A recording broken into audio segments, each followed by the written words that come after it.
All right, all right. Welcome, welcome, welcome. We are here today with Cordy Joseph, founder of Hindle. He's been working on a few things in the Bitcoin crypto space, along with um, other builders. Cordy, why don't you introduce yourself? Tell us a little bit about what you've been working on, man. Hey guys, is everything clear? How's the lighting and everything? You're good. We can see Looking you very good. well. What's up, Lighting is everybody? great. Yeah, so my name is Cordy, Cordy Joseph. My social is Cordy Jos, CordyJos, and I've been a part of BK Crypto since 2018. And the first time I got started was meeting up with Dylan, and it's a history from there, right? So now it's 2024. We're building, and I started building my project around Bitcoin since it was July 2020, 2023 last year. Um, Let me see if I can pull something up. But anyway, how's everybody doing, by the way? I'm pulling up the Good, site. man. We're Good, man. great. Good, Watching the man. market. Been Watching the following you market. on. I don't think it's good to watch the market right now, man. It's looking brutal. It's just, Yeah, I know, right? It isn't, right? oh my God. I've Like, been so, following, like, been following what you were you on saying? Twitter, following you on Twitter, seeing some of the work that you've been doing and stuff, man. Oh, Definitely around digital ID and things like that. So that's the subject matter for today. For those chiming in, those viewers that we have. mhm. So yeah, so go ahead, just start us off. Yes, yes. So, I had an article released sometime last year. Um, Best way to show this is through this. I'm gonna share this page real quick. So last year I released this article. Um, it's called "The Next Chapter of My Journey." You guys see it here? To share Can you my. see it, Dylan? I can't see No, it. I can't see it at all. No, we're not seeing it at all. It's Say anybody could. see that you're sharing your screen, but let me see. Hold on one Oh, second. it's like in the other. I think There it's we showing go. in There the we other go. There lens. we go. I got you. I got you. Lit, There lit, you lit. go. Perfect. So last year I released this article called "The Next Chapter of My Journey," a trillion dollar idea. Right? It sounds insane. I'm like, oh, a trillion dollar idea. For me, it's even though if you think about people and their ideas, it's a long process, right? I've been in the crypto space since 2017, and for me, these ideas didn't just come out of nowhere, right? My oldest article came out around, see if I can find it, right? My oldest article ever was in 2019. And if you go so all the way down, this is my Substack that I have. Right now, I'm trying to like reorganize it and create something new with the Substack. Eventually, I'll make it into like the handle, right? Handle community Substack. But my Substack is my way of how I describe myself because I started out in the crypto space, not too much into tech, right? I was doing music at the time, and I got out of college right around 2017. And I was like, hey, what's next, right? I studied economics. I was like, what's next? So instead of like choosing things like Wall Street, I chose things like Bitcoin, and I just started diving into it, studying it around like November, December 2017. And then, at the end of the day, like I made some money around that time, and I lost it, around 2018. So from then on, I just kept studying the market, and studying the market. Um, after 2018 was 2019, right? I was like, oh, I know a little bit about the space now, so I feel like it's good to write, right? So anybody who's like not a tech person initially, one of the best things you could do is write, right? Hmm. Because it shows that it has that social proof, which it shows you that you are somebody who's a thought leader in the space, right? And it's a good way to verify your credibility. And for me, I could say that, hey, I've been talking about blockchain Bitcoin layers since 2019, and I have the evidence to prove it, right? So my first article, this was not an article, uh, but this is my first article right here. Um, Hmm. I talk about, block stacks, which is now called stacks, right? You guys see it? And I was like, oh, this is cool, like stuff on Bitcoin. And it's funny because Blockstack has something called Blockstack ID. I'm like, what is this? Free, private, and secure. One login for 100 for hundreds of apps powered by blockchain. I was like, interesting, right? So that earlier mindset of identity for blockchain and Bitcoin layers already came upon. Like I already thought about it from 2019, and I wrote about it, talking about how I could use apps to sign in with my ID. And then I went back and my second article was this, right? My second article was something very interesting. I talk about it a lot. Um, it's a very interesting article because it's my first time talking about Bitcoin stablecoins. Mm-hmm. So if you guys don't know what Bitcoin stablecoins are, they are a very big deal when it comes to the future of how we're gonna have payments for countries. Because something that people in crypto need to realize is that if you are in dire need of help, you kind of don't want to be using Bitcoin to pay for your bills, right? Mm-hmm. And you kind of don't want to hold Bitcoin to pay for your bills because it's just not sustainable and it's too much to use, too expensive to use. So it comes to like why we need something like Bitcoin, right? Because the complaints at the time was, okay, mind you, this was October 12th, 2019. And that same year, I attended a conference in Hong Kong where I was representing Rootstock, right? So 2019, I was talking about Rootstock, and the first blockchain DeFi app that was running on a Bitcoin layer that I knew about was called Money on Chain. So Money on Chain was like, okay, Money on Chain showed me I could have digital dollars on Bitcoin, but I'm leveraging Bitcoin security, which means that's what a Bitcoin layer is. Rootstock is something that's running on top of Bitcoin. So that means that I'm using actual Bitcoin to make transactions. So it bridges the Bitcoin. It's not like wrap Bitcoin. It's just Bitcoin from the actual mainnet and it's bridged. So, for the layman viewer, if you can dive into a little bit about blockchain and how, but Bitcoin specifically, Mhm. what are the layers? What when you talk about layers, what it give like a picture, a verbal picture for the viewers that that are novices that really don't understand that part. Like the layers of how Bitcoin works, right? Yes.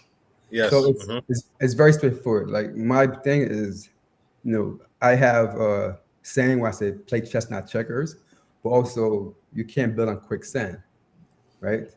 I hate the idea of how people in crypto were building on quicksand Mm-hmm. because if you think about the layers of crypto and how the foundations are structured, we right now we have a system where everyone's building their own layer too. Mm-hmm. Like we have obviously a lot of people know about Polygon, and then there's Arbitrum, there's Avalanche, and now we're hearing the top NFT project called Pudgy Penguins. They're gonna create called Pudgy Penguins. They're gonna create their own layer solution called Abstract Chain. I'm like, bro, where's this going? Everyone's creating their own chains, and it's creating more network effects, right? I mean, it's creating more like echo chambers. That's not gonna help the space, right? So what's gonna be the middle ground, right? What's that one middle layer to connect to everything? So that's why I see where it comes to Bitcoin layers, you have a way where it's like you connect all the other layer twos and everything's a hub. So you have Bitcoin as the main. Everyone, if you know what Bitcoin is, you just spend your Bitcoin, you send it, and everyone that knows about Bitcoin, a lot of people know about Lightning Network, which is a way to do transactions, and it was the always way to do things and send payments, but the Lightning Network is not as it's not as user friendly when it comes to a lot of users. So when we're gonna have like millions of people using these chains, using Bitcoin to send payments, is going to be a headache, right? So there needs to be things bigger than Lightning Network because you can't really build apps on Lightning Network. Like stable coins can't happen on Lightning Network. So it's Mm-hmm. like, what do you do now? How do you build things around Bitcoin? And there's things like stacks, things like rootstock. And for me, my favorite is rootstock because if you think about how crypto works, they have things called gas fees. So Ethereum has Ethereum. So you pay a certain fee to reward the miners or stakers in the industry. So with Ethereum, it started out as proof of work, and now it became proof of stake. And it's very involved. You guys don't want to discuss that, but proof of work is basically the original where there's mining involved, and that's the most, everyone that's an OG in crypto was like, okay, that's the best way to secure things. Stake still exists as well, where people are staking tokens and using that to lock in liquidity and all that, right? So that's another option. But if you think about Bitcoin, you kind of have to, you'll benefit more by having proof of work as something where you can still use, but you still connect to the layer twos. So now it's like, what do? You have Bitcoin, you have something like Rootstock that uses Bitcoin for transactions, and because of the gas fees, the gas fees when it comes to like other chains, they're using their own tokens. Like Ethereum uses Ethereum, but Polygon uses their own Polygon token, which is confusing. But then some other Ethereum layer twos, I believe Arbitrum, they use Ethereum, which is good, but it's still a headache because now you have layers on layers on layers. But now you have these layers from Ethereum trickling down, but it doesn't go back to root to Bitcoin. So it's like, what do? You can't build on quicksand. How do you connect Bitcoin and it trickles down to other layers? So Now, the Bitcoin network, that's your layer one, right? And then the reason we want to build on Bitcoin is because of the security, it's because of the availability of the network, etc. So Correct. now you're putting on top of Bitcoin, you have one essence, you have the Lightning Network. In one instance, now you have stacks. Now you have rootstock on top of the building on top of the Bitcoin network. Just for Correct. everyone out there. Okay. Correct. Yes. And also what also becomes interesting is that you kind of want to be able to connect to all the other chains. And my favorite way to do so Yes. is EVM, right? So you're like, okay, it's nice to have proof of work, but it's also nice to have EVM, because if you don't know what EVM means, it's Ethereum virtual machine, which means things that work with Ethereum. Because we know when it comes to adoption, EVM has been the winner. Most apps support Ethereum, but then most apps want to leverage Bitcoin proof of work, right? We want to leverage that mining security. So how do you do that? And how do you connect all the other EVM chains together? So, there's other, because of what happened last year. Last year, we had a rise of Bitcoin builders. It was something called ordinals. It took me years. I was talking about Bitcoin layers in 2019, but it took me years of convincing others to like, okay, you can build on Bitcoin, because there was a stigma from the Bitcoin maxis, right? Bitcoin maxis are like the conservatives of the crypto world, right? Like More or less, they are. they want things to change. They're like, bro, I'm just gonna When like. you say EV, sorry to cut you off. When you say EVMs, that's Ethereum virtual machines. Correct. Yes. Ethereum virtual. So why would you want to connect to those from the Bitcoin network? Because that's where we're seeing the most network effect when it comes to apps. So I'm going to show you all the other things I've done on my newsletter, ways I've done things using Ethereum virtual machine supported apps. So there's a lot you could do with Ethereum virtual machine, but now because of last year, there's something called ordinals. It allow you to build on top of Bitcoin, but that was exactly on the mainnet, right? But you still need to like explore and further into other layers too, without the limitations of just the Bitcoin mainnet. So you have things like layers like rootstock and stacks. And then, so because of ordinals, a lot of people realize that, hey, I could build on Bitcoin. But now there's still fees on Bitcoin, right? It gets expensive. You can't really do much if there's millions and millions of people on Bitcoin, right? So now you need a layer that leverages Bitcoin, which is rootstock. And people are realizing that, hey, you kind of need to have EVM. So Rootstock was the first Bitcoin EVM, right? It's been around since 2019 on mainnet. But because of ordinals last year, everyone's like, okay, wow, we probably have to build on Bitcoin because it makes sense. But then everyone realized like, wow, these fees are getting expensive on the Bitcoin mainnet. What do I do? And so people are now coming up with more EVM compatible Bitcoin layers, like BOB is another one, and so there's others coming out as well. But the OG and my favorite is Rootstock, right? Because think about network effects. I'm going to show you all the things I've done over the years using EVM compatible apps, because there's already like a lot of use cases, so it's hard to leave those use cases. So now we have the best of both worlds, where you can use Bitcoin layers like BOB, like Rootstock, and eventually Stacks wants to have just Bitcoin as the network gas fee, but they're using Stacks as the gas fee. But Rootstock is just the Bitcoin, and for me, I like the idea of having Bitcoin for your fees on your network. Yep. It makes things easier and there's no bias, right? We've seen in crypto, the reason why there's a lot of bridges, there's a lot of divide is because people want to show their own damn token, right? Right. So it's not even about belief.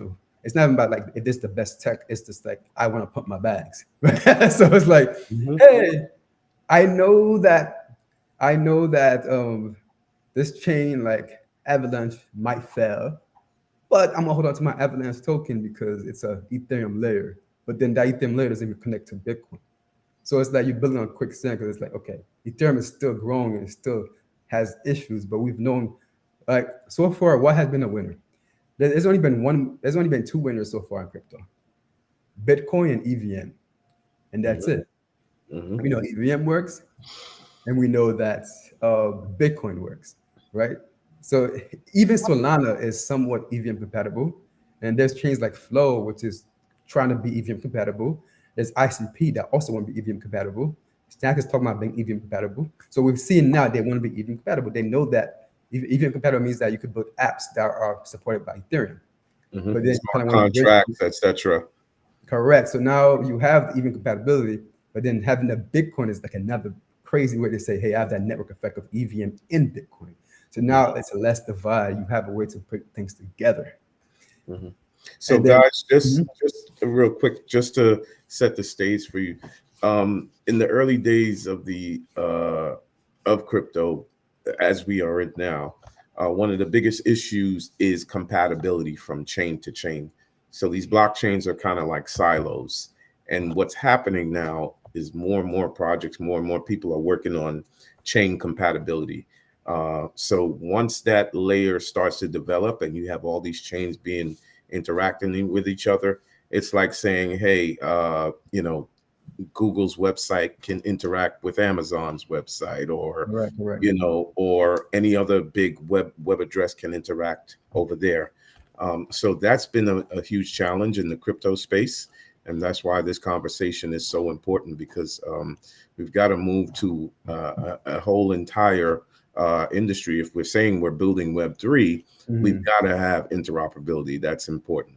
Yes, we gotta have a way to not build quicksand, a way to connect things together, and a way to make Securely. sure Yeah. and then make sure there's no bias on people's bags, right? Like Bitcoin is to make sure, okay, we're using Bitcoin as the main foundation because there's no bias on who's going to get richer, and then it trickles down to everything else, Mhm. right? And and then after that, my third ever article, you guys see this, October 2019, my third ever article. So you guys saw I was looking at Blockstack and how they were talking about identity, but You what's ahead of the interesting. game. And then my second article was the one about money on chain and rootstock. And it's crazy. I don't think I shared that because it didn't show up for some reason, right? It didn't show up for some reason, but it was. I tried to share it before. It was this one, the Bitcoin volatility with rootstock money on chain. Talk about, but there was no visual. So that was the first ever Bitcoin stablecoin that's legit on Bitcoin layer. And it's been around since 2018, working no hacks, which means that you could send money to people back and forth, boom. And then it gets deeper because the use case, because I love showing actual use cases, right? Because at the end of the day, we're at a point in crypto where we have to see real use cases. And I'm gonna get back to the domain aspect of it all. But if you guys go back here, I'm gonna show you how real world stable coins work, right? Um, so if I go here, let me know if you guys see my Twitter. Yeah, We we can can see it. see it. We got you. You guys see my Twitter, right? I was able to show. I hope it could show up here.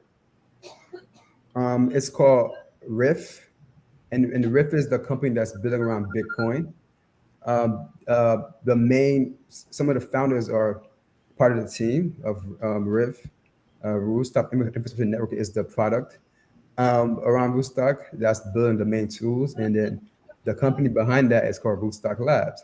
So they're building the main infrastructure on Rootstock, and for me, I'm like, okay, what's gonna make sense in the real world, right?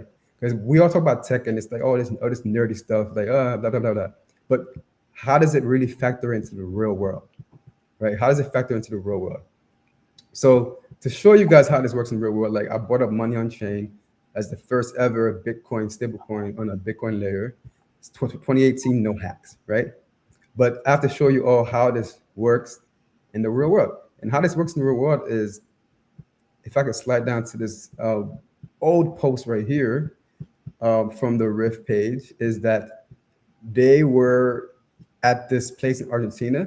So the thing about Bitcoin stablecoins is that um, they should work with a nice wallet, easy to use wallet, and you scan your wallet in a store and you make payments. So people that actually need to use money in the real world can use money, because if you think about it, some people are stuck to their currency, right?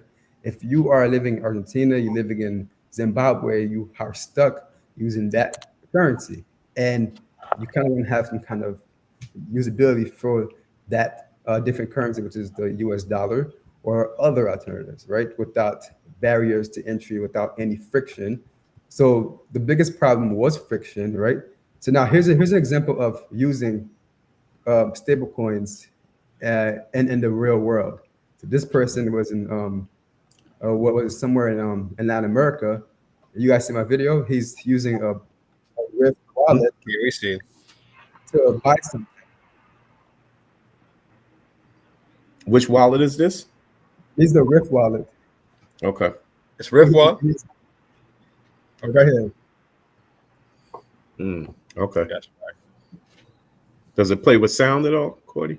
Yeah, it's playing with sound, but I don't think you can hear it. Yeah. See that, right? Boom. Scan the code, scan the QR code, and now you're paying for gas. And that's I wish it was in English.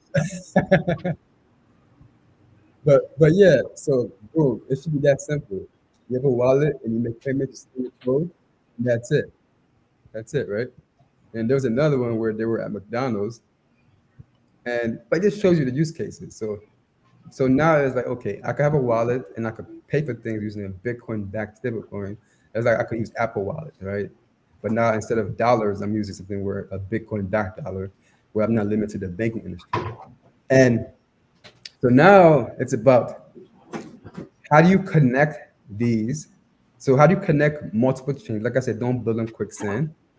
How do you connect identity to these platforms where you have a wallet and it's your username and it shows your payments, just like you have an iCloud and you log in with your iCloud. So the thing is, how do you have that iCloud feature on a wallet, right? But you own your name and your data in that wallet using that iCloud. So instead of Facebook logins or Apple logins or iCloud logins, you have a blockchain domain login, right? And so this is my third article I've ever written. It was about blockchain domains. And thinking about identity, that's a very big thing, because identity is a big deal, because like identity is needed for everything. And if you think about like people who are people who are underserved, people who are living in third world countries that are dealing with these issues, they want to have a system where their identity is also shown, because they don't exist in this world if they don't have identity, right? Argentina, that's a very big issue in Argentina. Um, so now you have a way to have a blockchain domain. And for me, it's not like a regular domain, it's just a name. So it started out with .eth. So in this article, I talk about ENS and how I was able to use my ENS to log into a wallet. So right here is a wallet called Argent, and I was able to log in with my domain and all that cool stuff, right? And it showed my name, and my name was able to receive payments, as in like, oh, it's Cody.eth, and you can send money to Cody.eth, and I'm making a payment with Cody.eth, and this is my identity, my resume, my online work. The problem is that this domain started out. It started out as, I see domain as more of a username kind of thing, where you could use them with wallets. So now anybody can send you money with your wallets and all that cool stuff, right? So those were early ideas of domains, and now it's like, how do you take this a step further? Because the whole point of this is, how do you bridge this together? As in, like, how do you connect these names and these usernames and these profiles to every blockchain? And it goes back to my idea of, hey, it'd be nice to have a name that's leveraging your profile on the Bitcoin layer, but also connects to all the other networks, right? So I'm like, oh wow, Bitcoin, rootstock, EVM. I'm like, okay, stacks, cool. So I started buying domains on stacks, started buying domains on rootstock, but I still had Ethereum domains like .eth because I just see domains as a clear use case for how we leverage our usernames. Because if you think about how you can own your data privately and how to own your online resume, it may be a form of username where that holds your data, and to a certain period of time, your data is owned by this platform where instead of signing in with Google or Facebook, you're signing in with your name. And that means Google doesn't own your data. Like Facebook doesn't own your data, and you're leveraging all that data on your chain, right? So now it's like, okay, not on Quicksand. I'm using a Bitcoin layer, and I'm like, okay, maybe a good idea for domains is in a Bitcoin layer, right? Going back to that. So um, at the end of the day, um, exploring Bitcoin layers more, you see wallets, you see names, you see DeFi. It's called DeFi for decentralized finance, which is like, wow. That's why I showed you with the Rift wallet, as in like I'm sending stable coins to other people, and I can also like borrow money against my stable coins. Mhm. And things I talk about was so going back to some use cases, how to beat inflation, which is interesting as well, because what we're going Yes. through is you kind of We want to want to know help people about this. that. Yeah. And But before we go on that, in terms of for the general public, domains is kind of like how you would have, for instance, an email domain at gmail.com, or correct, it's a shortened version of what's out there in the internet world to make it as easy as possible for people to catch and understand. Mhm. And obviously, with the addresses in the crypto space, usually it's that alphanumeric, 20 to 30 Yeah, something digits, alphanumeric address. That's a long address. yeah, We're going to make this thing available and understandable for everyone. You've got to shorten it. So that's the importance of these domains that are coming up now in terms of being able to be used for payment address, because I'll much more easily remember at Cordy Jose versus your wallet address of XYZ Super long. That is for true. QQ, hmm So yeah, and just to also explain that a little mhm. bit. Go ahead. And also the problem is the freedom of being able to move from app to app Hmm. without, because the thing about that, domains also fight against monopolies, right? So if Yes. you think about freedom as a user, you got to think like, okay, I'm a user and I have a domain. These are my data. You can't take my data. And if your app sucks, I can leave and take my data with me to another competitor. So now it's like, damn, bro, I gotta compete because so now it's competition that leads to more innovation, because if Yep. everyone has the power to change things, then they won't be lazy corporations that don't want to change Right. because And they're that's the important aspect of it too, Mhm. right? Is the fact that you control your data. No one Correct. else does. That domain is immutable. It can't be changed. It can't be shut down. And you control your imprint, your footprint on the internet with your domain name. Correct. I Correct. think And that's a hard concept for people to understand. It's because it's so new that it's a hard concept for most people to actually get, because you owning actual data is something that we can't even fathom, right? We never had it before. So now it's Yeah. going to change the whole dynamics of everything, right? So Yep. Yeah. So right now, hey, if you're on Google, they could sell all your information. If you go on any of all these other sites, they control your data. They control your information. If you subscribe to whatever site, etc., they control it. This reverses things. This puts the control back in your hands. correct. And so a way to understand this is that there's an app on Ethereum called Sign In with ETH, SIWE. They partnered up with Shopify, right?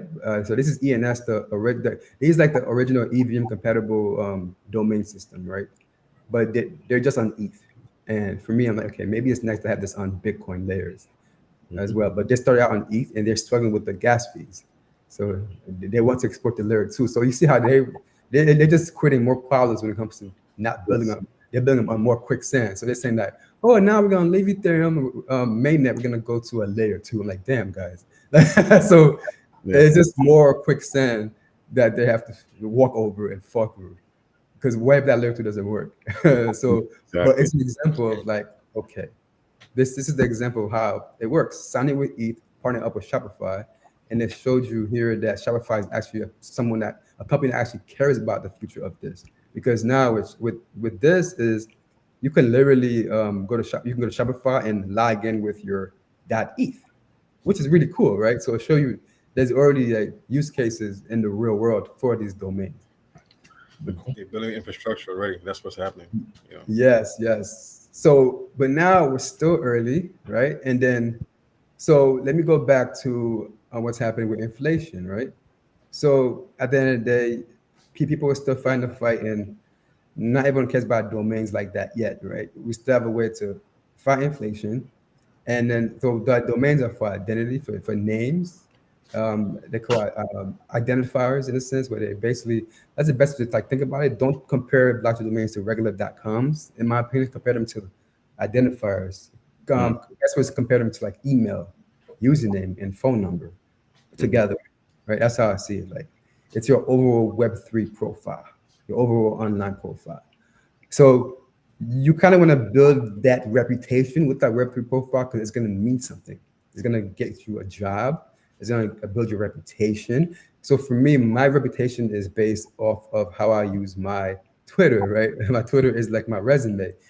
I would love to connect my Twitter to my domain in the future where people could see, oh, this is Cody's Twitter. He's what he's done, and it attaches to his domain. And that's something that's being worked on. It's going to get easier to do, but it's going to make sense in the future.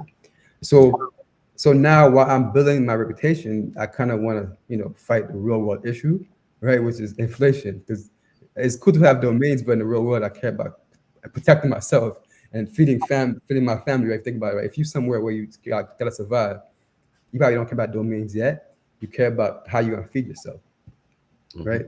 So being inflation is okay. I've showed you stable coins and how you can send money to pay for gas. So that's a part of DeFi, and that's a part of being inflation, because now you can use a US dollar backed stable to pay for things, a digital dollar leveraging Bitcoin to pay for things. So at first they were on Ethereum, and that's the cool thing about EVM. They're a nice test run. We've seen how it works on Ethereum layers. So now we're bringing it back to the Bitcoin layers. Let's not build on quicksand. So the cool thing about Bitcoin layers is that Rootstock connects to Ethereum. So there's a bridge between Ethereum, there's a bridge between Ethereum, and there's a bridge between Lightning Network for Rootstock, for Binance smart contract. All that could be connected. Like Polygon could be connected, but it's like a nice hub, right? So now we're saying, okay, I can beat inflation, and I've shown you with DeFi, you can actually take out a percent interest, like 9%, like 10% interest of your stablecoin. So now you have a way to fight against the inflation. Now, if you're living somewhere where inflation is like a crazy amount, like Zimbabwe, you could actually save for the first time if you can in these digital dollars. So now you have a way to protect your asset, and you have a way to save for your family, save and have something for yourself in the future. So that's the cool thing about having stable coins on Bitcoin, because it's hard for that to go away, but also it's actually going to protect you over a period of time, because it's a real world life use case, because people need money, people need dollars right now, and we're seeing BRICS and happening right now too. So you think about other currencies, so you know that other countries want to see a solution. So they're building things like BRICS and all the other things. So they want to fight against inflation because their currency is losing value. And so when it comes to that, there is so yeah, I showed you how to beat inflation, domains, So the big. how so far how has the gas fees been on Rootstock, etc.? Is it a lot cheaper versus So right now it's Rootstock gas fees are pretty low. in stacks? Yeah, so Stacks is different. Stacks are using a Stacks token. Okay. But it's very cheap gas fees, but it's using Stacks token. That's a little bit different. but the gas fees there are pretty cheap. And then Rootstock is using the Bitcoin token. Okay. It's using regular Bitcoin currency, which Hmm. is called RBTC. That's like a version of Bitcoin. So if you take like half of the Bitcoin, you put it to Rootstock, that's half of the Bitcoin that's gonna be gone from the Bitcoin mainnet to Rootstock. So you actually taking that away.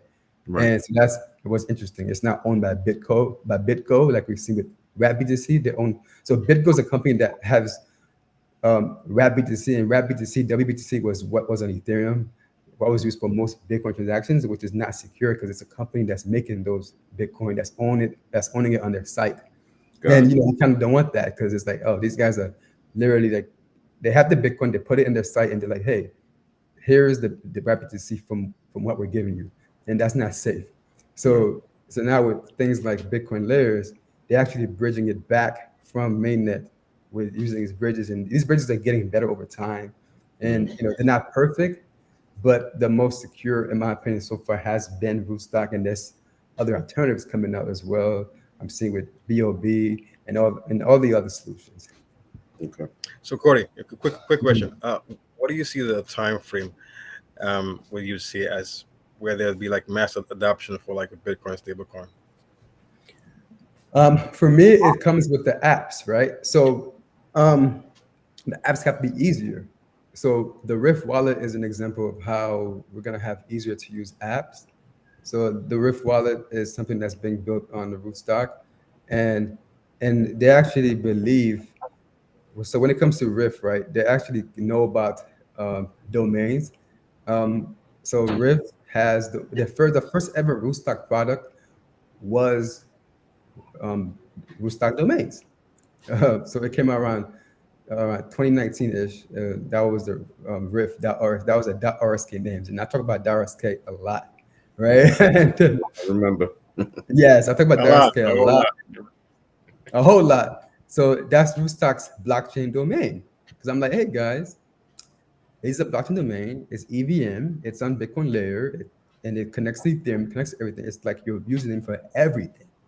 So that makes sense to me like years ago, but people are now catching up to like EVM on Bitcoin, right? And then so for this to like go to another level, you're seeing bridges being made called BitVMX, which is going to so Rootstock has something called a PowerPeg, a proof of work peg, which bridges Bitcoin to Rootstock, right? But it's backed by proof of work, but it also has like where you can't take the private key. So with the power peg, it's literally impossible to like take the private key from the bridge. Mhm. But then it's still not as perfect, right? So you kind of want to build out better solutions because it costs some kind of money to bridge your Bitcoin back from Bitcoin mainnet to the Rootstock or other EVM chains or either EVM compatible networks.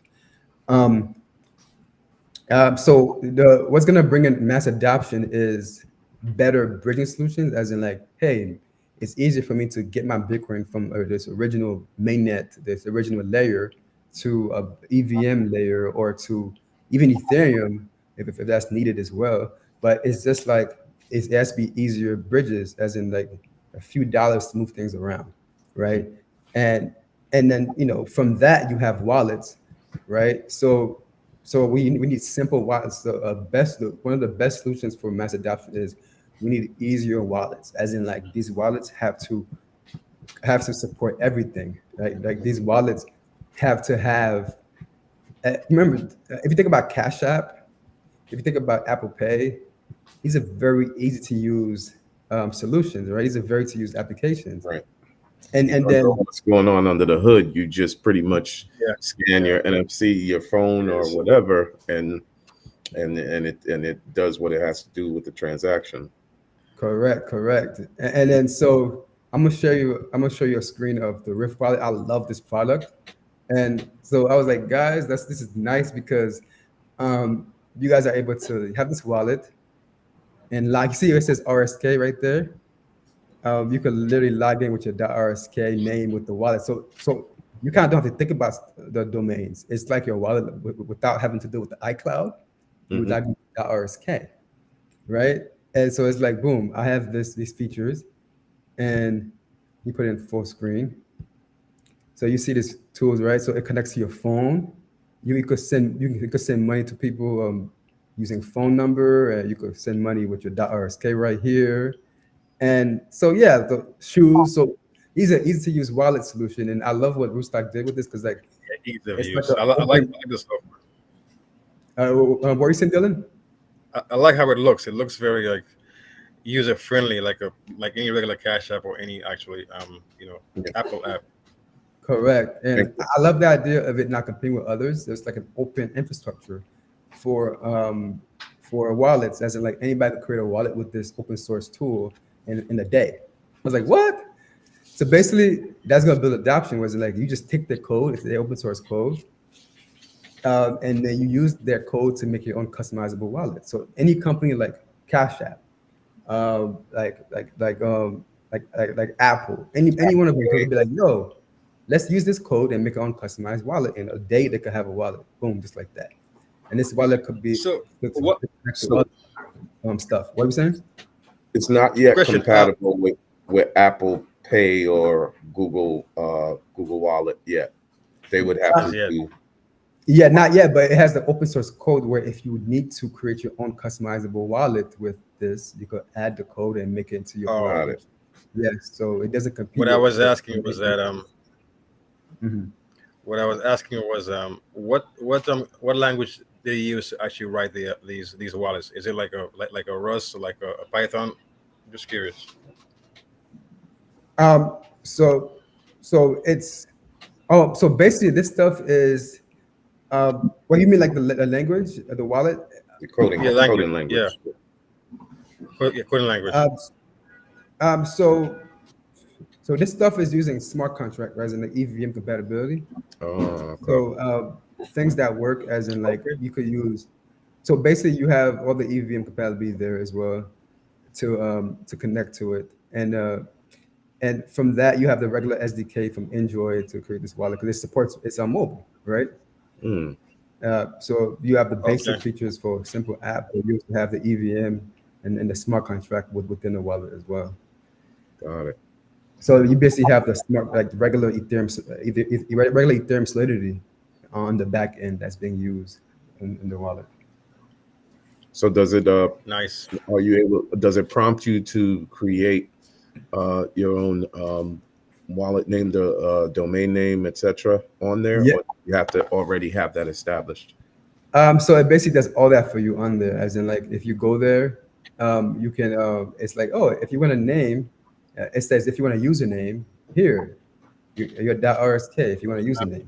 Mm, okay, And then that's like your your username, right? And like that username like connects to your phone number in that wallet, so you're able to send money to people with their phone numbers and all that stuff mm, with the wallet. So you see the future of where this is going.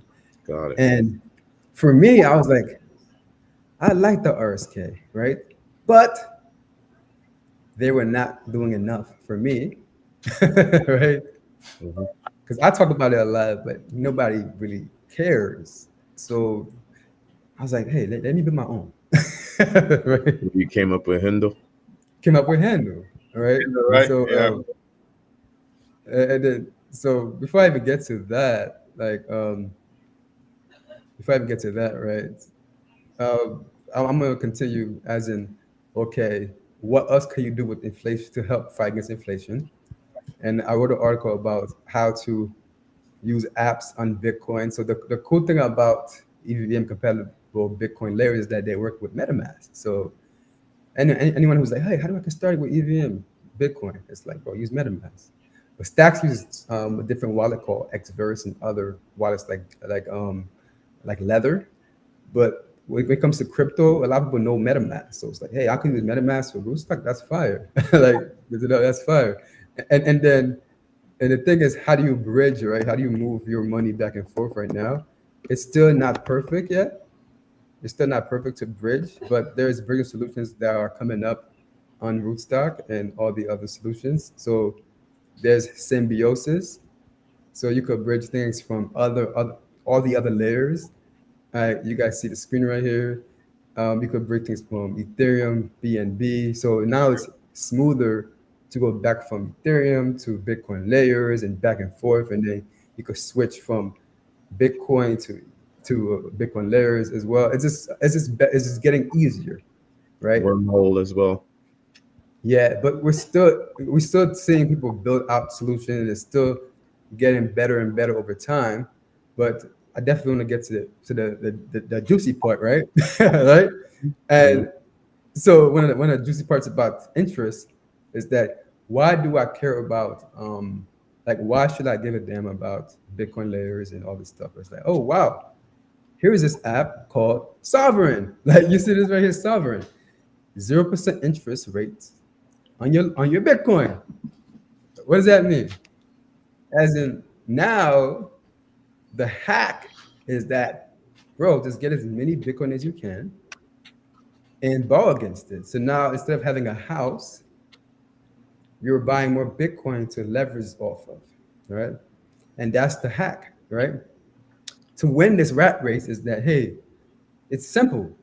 Own as much Bitcoin as possible. That's it. It's that simple. Because now it's like, that's like my house, right? I already said there's only two winners so far. We're still early. The only winners are EVM and Bitcoin, right?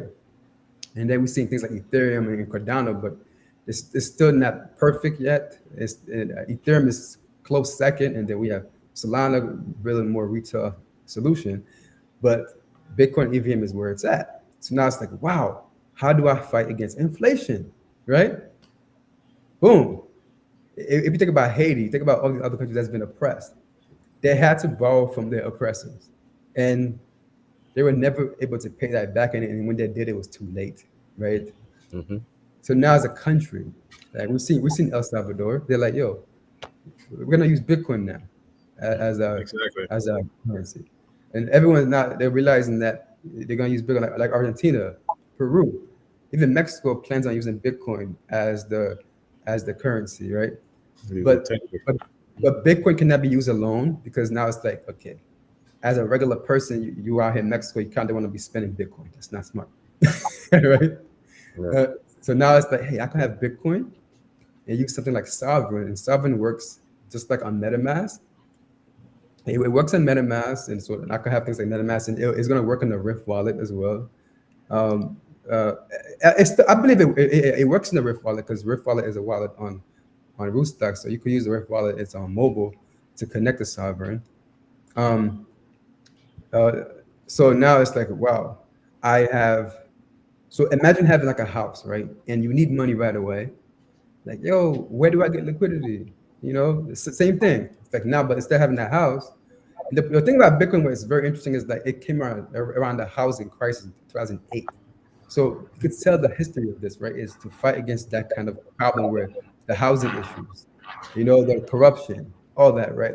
So you have domains to fight against corruption to a point where you have your names that are owning your data. And then you have things like EVM chains that are able to help you build stable coins around it to fight against inflation.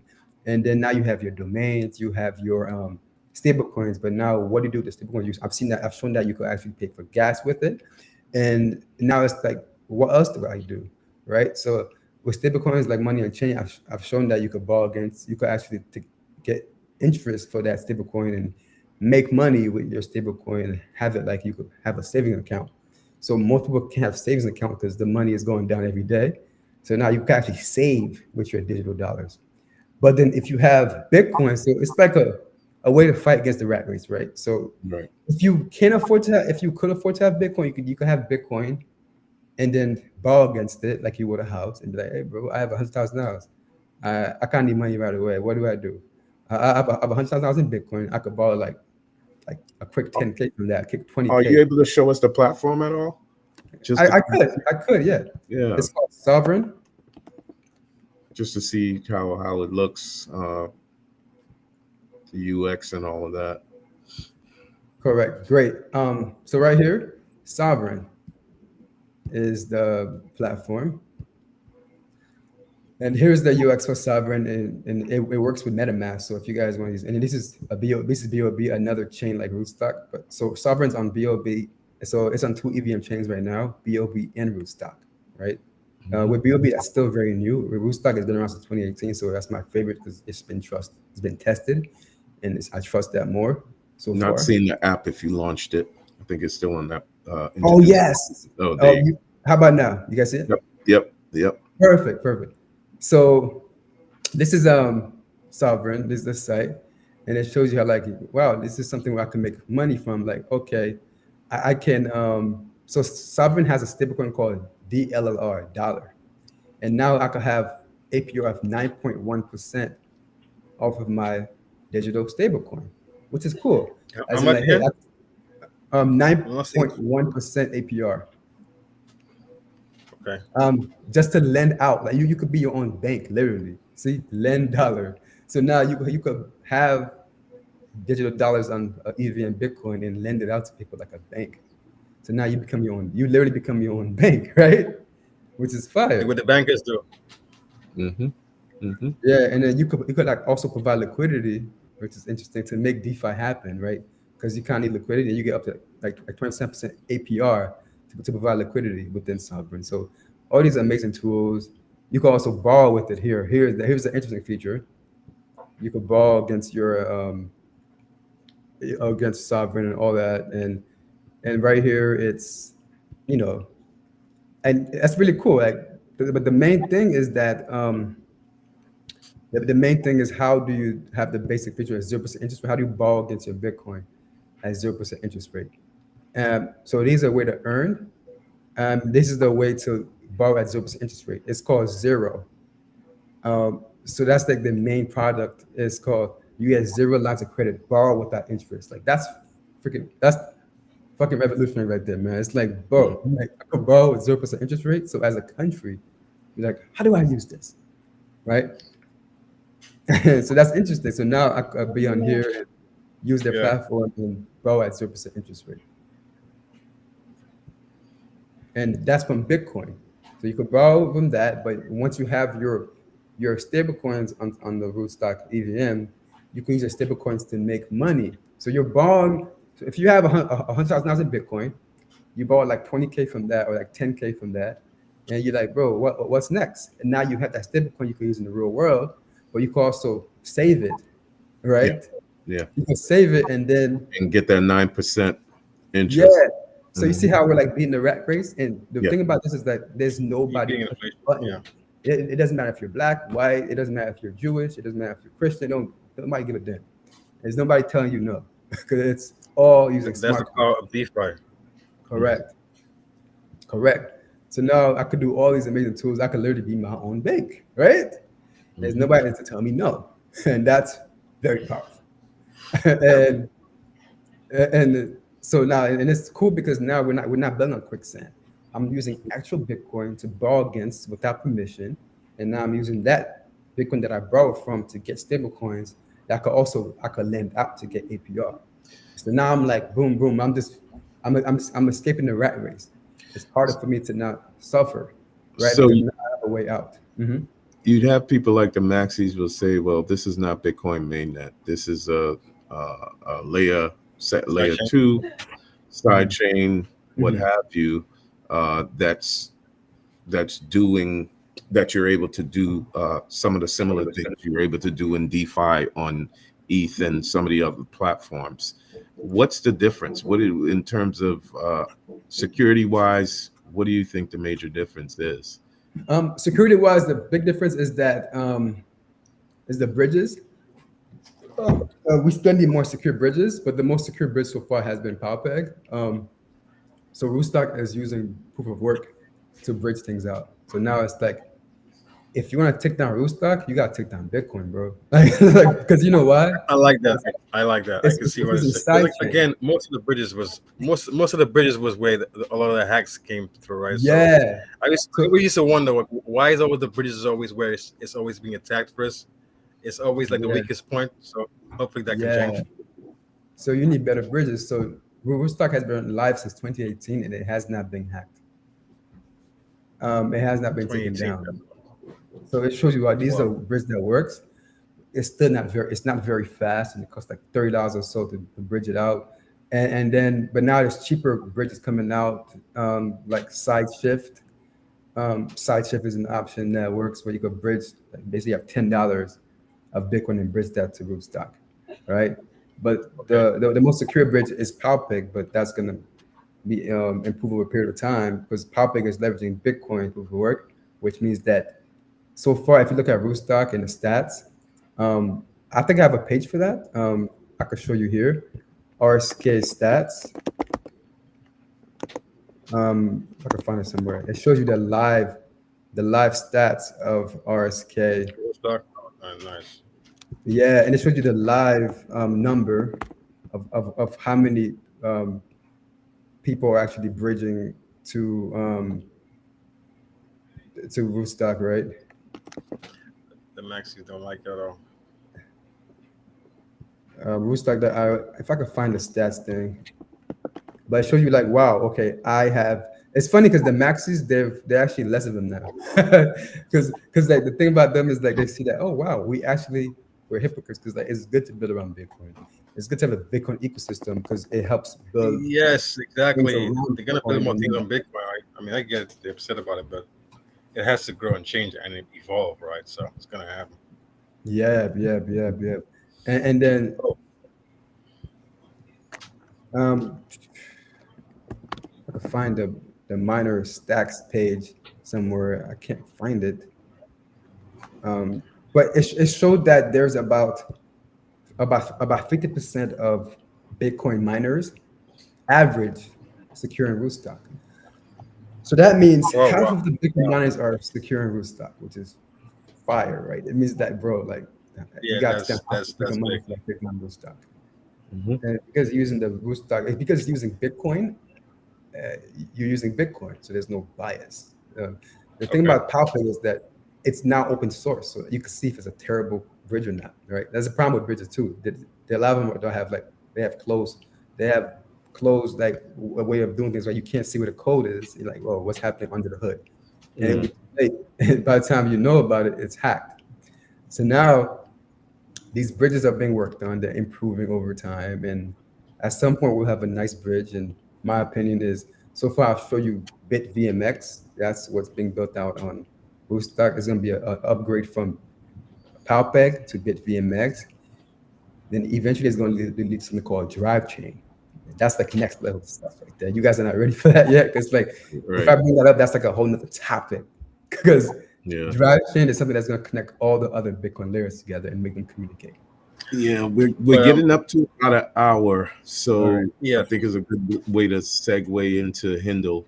Correct. So, So that we handle. Yes. can, yeah. yes. So now, let's see if I can find this here. I keep So calling it skipping Hindle, but it's Handle. Handle. Right. HND, That's what I'm saying. Okay, I got it. HNDL. Yeah, HNDL. That's what I keep saying. Hindle. Correct. So skipping to everything I've done, right? Like, from history of what I've built. So going back to like 0% interest rates with Rootstock, going back to everything, right? And I believe one of the most important assets in the world is your domains, because that's your identity for everything. Your resume, it holds your credentials, and for me, I wrote an article here about how to build the shovel, right? And you guys see my screen right here. Yep. Um, I We was like, got you it. still need an identity to represent you in this world. So right now we're in the gold rush, as in everyone's trying to build around AI, everyone's trying to build around Bitcoin, everyone's trying to build around the blockchains and seeing what's happening. I believe domains are the shovel, because you can use domains to own people's data and connect to every app, and that's the users, right? So now it goes back to currently. So last year I released this article called "The Next Chapter of My Journey: A $1 trillion Idea," and I dove into how I got into this pre-accelerator and everything called the Bitcoin Startup Lab, and then from that I wanted to build something else, and I changed so many ideas. The idea was that I want to use zero knowledge proofs, but for like privacy, because you can't need privacy, and ZK is not some new technology. It's been around since the 90s. So Mm. you're gonna need privacy with ZK. You also need domains, and for me, you also need soulbound tokens as well.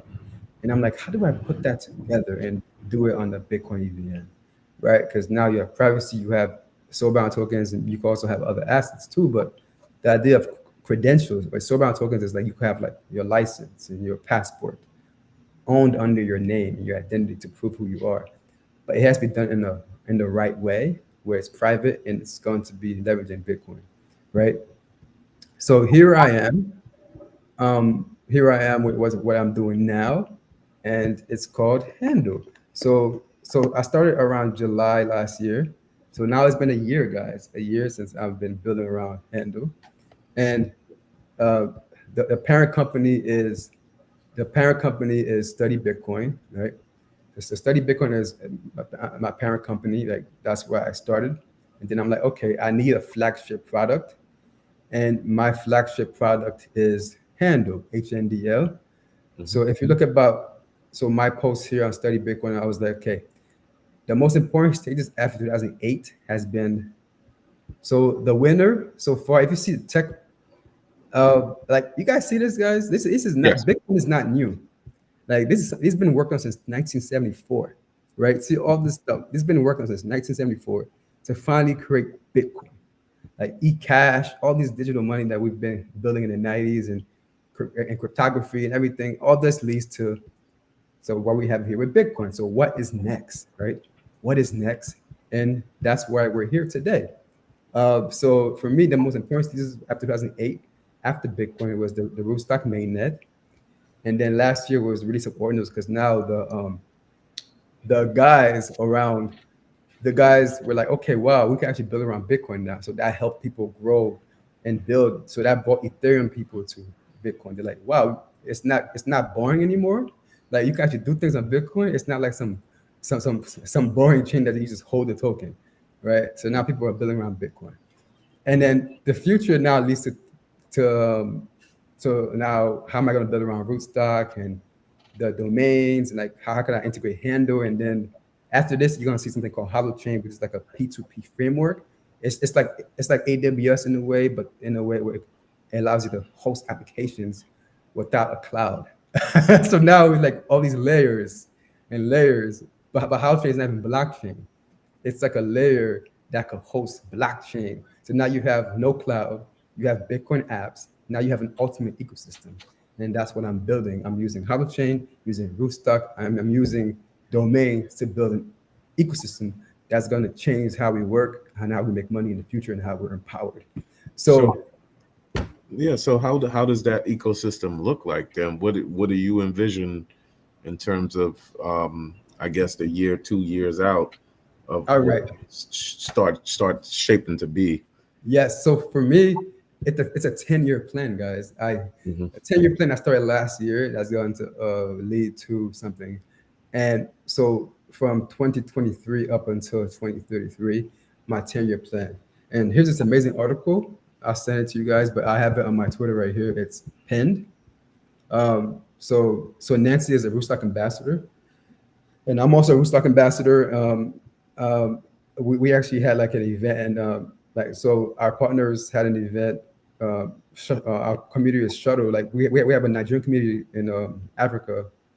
Um, they're called Shuttle, and they had an event, and they had us there. You see handle right here. Let me see if I can show it. I'm not even showing the Twitter page. Okay, so we had an event right here, and our partner Shuttle, they hosted an event. We had handle back here, and then the first meme coin on Rootstock is called Match Coin. So there are our other partners. So now it's like um, I'm an ambassador, and they actually had me up at one of the events where right here's my name. They're like, oh, this is me and my name, and I'm attached to like the founders of Rootstock, right? This is the founder of Rootstock here, founder of Rootstock here, and this is the CEO of Rootstock Labs that's building the Rift wallet. So and this is me right here, and I'm like, oh, this is me, because I've been around Rootstock for so long, and it's like it's really it's a lot of love around the ecosystem, and I'm very connected in the ecosystem where I'm building out the tools and bringing out the apps and connecting every app. Because the reason why I'm building Handle is like I'm building a shovel, so I'm not Hmm. here to compete with anybody. I'm here to connect my Handle to every app in the world. Got it. Got it. What kind of reception have you received from from the community, from the other communities in terms of interests in what you're doing, etc. All right, I'm gonna show it. So far we've been integrating apps to several rootstock. So far we've been integrating Handle to several rootstock apps. So I'm gonna talk about that right after, but let me talk about the basics, which is what Handle is. Mm-hmm. So this amazing article by one of our rootstock ambassadors. I'm also a rootstock ambassador as well. Wherein, okay, Handle your passport to the digital future. And it's just amazing how it's framed. I love what she did with this article. And you're like, okay, what? It's never sharing. Here we go. So Handle your passport to the digital future. And she built this, she wrote this amazing article, and you're like, oh, what is Handle, right? And you see it from this perspective where you kind of want to have a way to integrate things to businesses. As in, like, if you're a business, you kind of don't want to do everything on your own all over again. Like, you kind of don't want to deal with blockchain. You kind of don't want to care about blockchain, right? So, like, so now this Handle is like your sign in. So it comes with all the blockchain stuff without having to deal with blockchain. As in, like, it connects to your online blockchain identity with a regular app.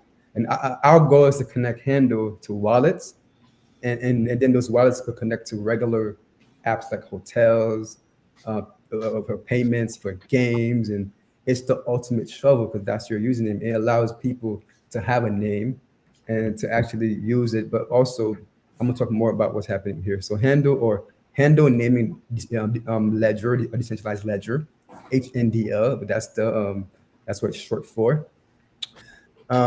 So basically, the goal of Handle is to add this to every type of business, right? But my idea is to empower people, to empower creators, right? So it could work across any platform, Web 2 sites or Web 3 sites. So you kind of don't have to care about knowing about blockchain. You just have to connect the blockchain users to your app, and that's it. That's blockchain for the people that don't want to care about blockchain, right? And then for me, like, we have a way where our names are free for 5 characters or more. It's free. So it's like, oh, there's no friction there. So you just get a name for free, 5 characters or more. But then if it's 4 characters or less, it gets more expensive. That's more for exclusive people that want to, like, brag about their names and, oh, I have 3 characters, 2 characters. That's for people who care, right, about that. But the whole point about that is that we have sub handles, right? And that's a powerful tool, as in, like, okay, this is me, this is my community, and I can see my community within that handle.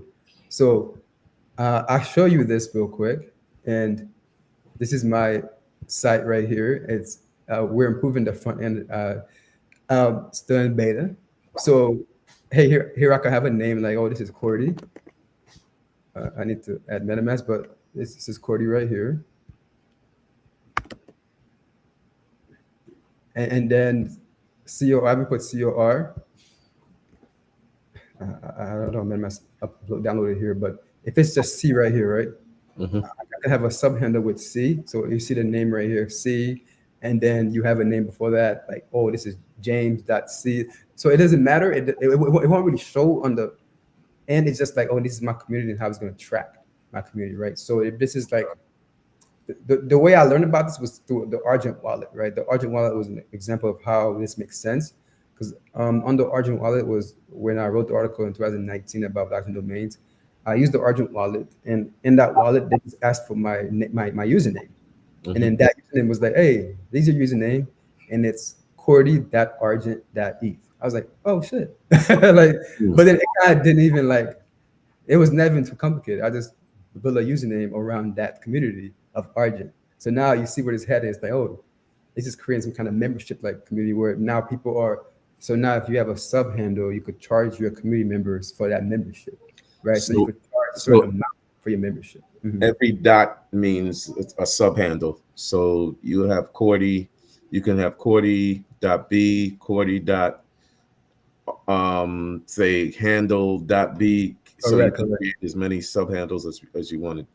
Yes, because the power is in community, right? So you kind of want to empower your communities. So now it's about who has the best community. It shows you why WhatsApp was purchased for billions of dollars when they were making no profit. So it also shows you why apps like Axie Infinity were able to make DeFi work on games, because they used their community to provide liquidity. So you see how with Sovereign I could provide liquidity and get up to like 27% APR, and I can get I can get like 9% APR for lending out my stablecoins.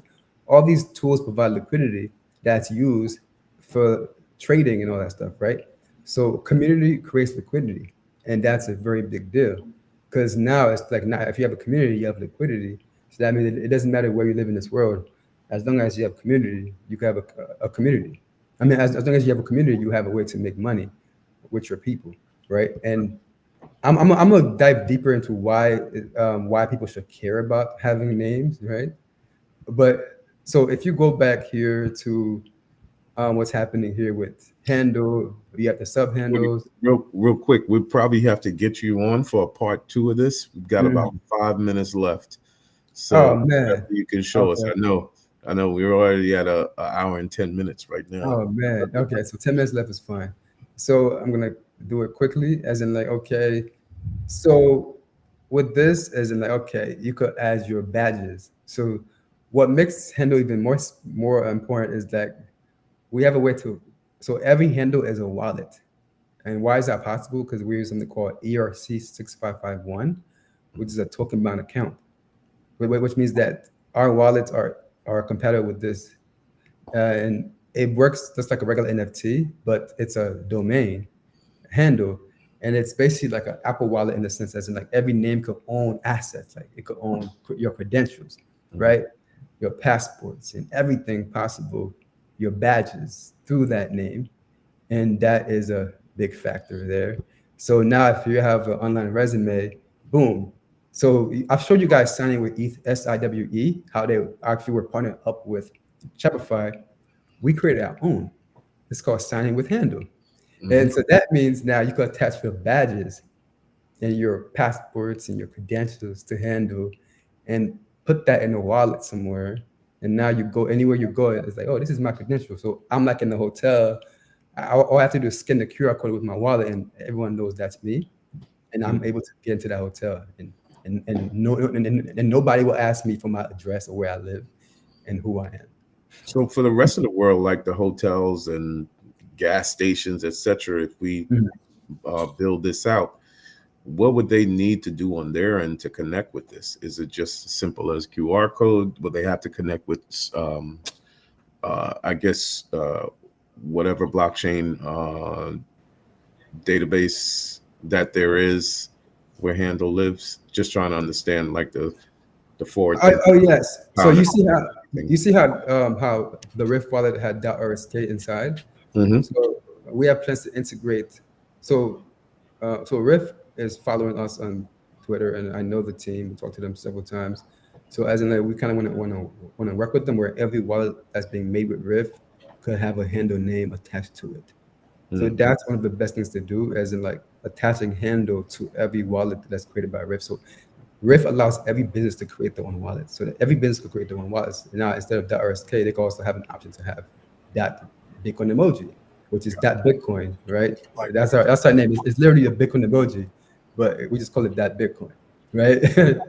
so this is really cool. So anybody, any company could just use the Rift wallet open source code to create their own wallet and then have a handle attached to that wallet, and boom, now they have access to people that have handle, that have credentials, and that have like work experience, and now it doesn't matter where you live, your credentials matter, and there's no bias from race and who you are and what your religion is. And as some even like ZK, we want to attach ZK to it because handle could be backed by zero knowledge proofs, and that's we're now reintegrating zero knowledge proofs to ZK, and our friends at ZK Pass will allow us to connect the data back and forth from any app, as in like they've shown us how they've able to take IRS data and connect it to your soulbound token.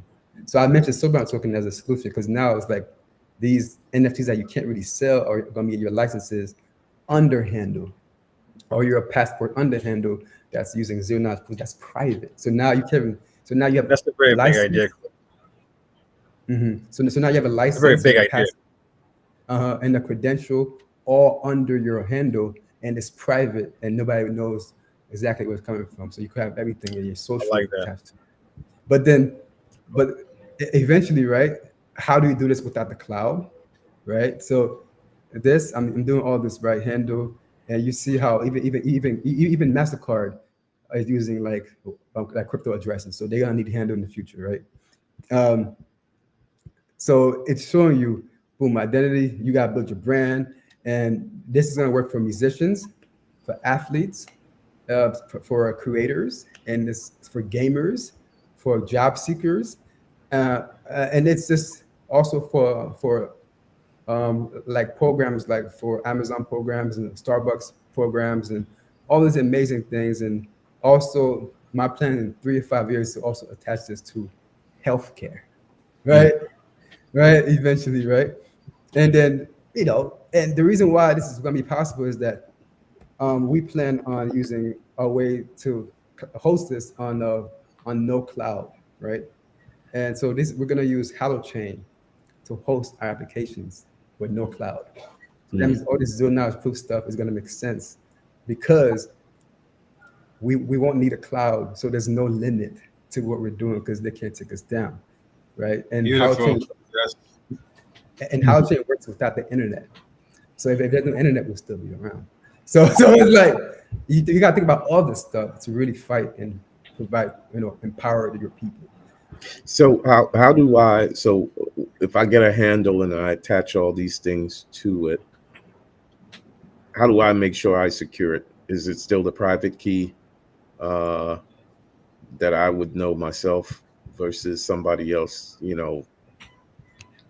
hacking into my account? Would they still have to know some type of private key?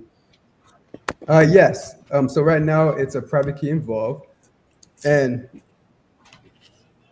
we have ways to make this easier. So we have a partner called Oasis. You guys don't know about Oasis yet. They're very new, very under appreciated. And Oasis, so much, man. I wish I had more time, but we have to leave soon. But Oasis is going to be a very big deal, as in they're going to see. So our guy David is working alongside us.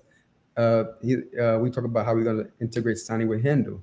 So we're going to use Oasis to sign with to connect your apps to augmented reality, right? To connect to the real world. So you could literally use augmented reality to connect to signing with Handle in the real world.